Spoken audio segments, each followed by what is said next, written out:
I watched you walk through one of the letters from, I think it was Mr. Schuster, his letter as to why the discovery stay should not be granted by the New York Times.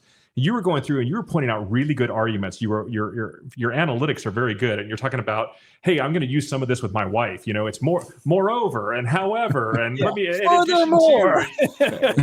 But it led me to say, I was telling Keith, I was like, I think Dave should go to law school. I know he's a comedian. I know he's busy. He's doing all this stuff full time. But there's these like night law schools you can go to. I think might even be one online. You've got a really good brain for this stuff, and I really think you should consider it.